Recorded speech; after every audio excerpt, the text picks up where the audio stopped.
উত্তরাঞ্চলে তিস্তার পানি কমছে, তবে এখনো লালমনিরহাট ও কুড়িগ্রাম সহ কয়েকটি জেলায় পানিবন্দী হাজারো মানুষ। তীব্র ভাঙন দেখা দেয়ায় দুশ্চিন্তায় দিন কাটছে তাদের। দেখা দিয়েছে খাবার ও পানির সংকট। এদিকে দক্ষিণাঞ্চলেও চলছে নদী ভাঙন। পায়রা নদীর গর্ভে বিলীন হয়ে যাচ্ছে পটুয়াখালীর মির্জাগঞ্জ উপজেলার পিপরাখালী গ্রাম। প্রতিনিধিদের পাঠানো তথ্য এবং ছবিতে ডেস্ক রিপোর্ট।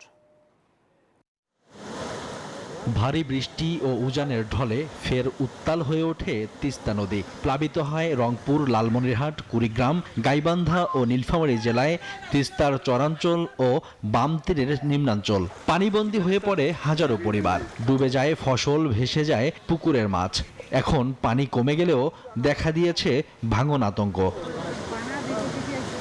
লালমনিরহাটে বন্যা পরিস্থিতির উন্নতি হয়েছে, তবে ব্যারাজের ভাটিতে থাকা হাতীবান্ধা, কালীগঞ্জ, আদিতমারি ও সদর উপজেলার 15টি গ্রামের 5000 পরিবার এখনো পানিবন্দী।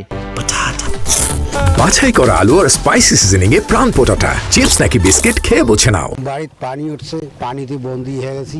বাচ্চা কাচ্চা নিয়ে খুব কষ্টে আছি, গরু ছাগল নিয়ে কষ্টে আছি। তিস্তার ব্যবস্থা না করলে আমরা থাকতে পারবো না। এখানকার মানুষ যারা আছে তারা কিন্তু ত্রাণ চায় না, তিস্তা মহাপরিকল্পনা বাস্তবায়ন চায়। জেলার পাটগ্রাম উপজেলার দহগ্রাম ইউনিয়নের বঙ্গের বাড়ির নয়াহাটের একটি সড়ক ও ব্রিজ ভেঙে 10,000 মানুষের চলাচল বন্ধ হয়ে গেছে। তলিয়ে রয়েছে 10,000 হেক্টর আমন সহ বিভিন্ন ফসলের ক্ষেত। ধান সবগুলো তো ভাঙ্গে ছিঁড়ে চলে গেল, পরে এই বাড়িগুলো না যা আপাতত ওই পাশে না যাচ্ছি। এখন চেয়ারম্যান মেম্বার জানানো হয়ে গেছে, চেয়ারম্যান মেম্বার এখনো তদন্ত নেয় নাই। কুড়িগ্রামের রাজারহাট উপজেলার ঘড়িয়ালডাঙ্গা ইউনিয়নে একদিনেই বিলীন 16টি বসতবাড়ি সহ 4টি মসজিদ। পানিবন্দী 4 গ্রামের প্রায় 3000 মানুষ। বিলীন প্রায় 5 একর ফসলি জমি। দেখা দিয়েছে বিশুদ্ধ পানির সংকট। আমরা এখন যে অবস্থায় আছি খুব দুর্ভাগ্য অবস্থা।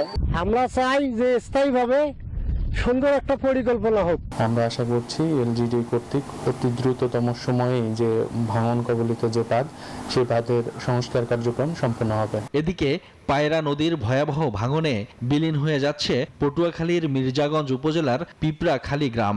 বিলীন হয়েছে শত শত বসতবাড়ি ও বিভিন্ন স্থাপনা। কি অবস্থা আছি, সরকার কিছু দেখে না, আর কতকাল আমরা কষ্ট করবো। 500-600 লোক পরিবার খুব অসহায় আছে। অনেক নদীতে জমি জমা সবই শেষ হয়ে গেছে। দ্রুত জিও ব্যাগ ফেলা, স্থায়ী বেড়িবাঁধ নির্মাণ এবং ব্লক স্থাপনের ব্যবস্থা করে ভাঙন ঠেকানোর দাবি স্থানীয়দের।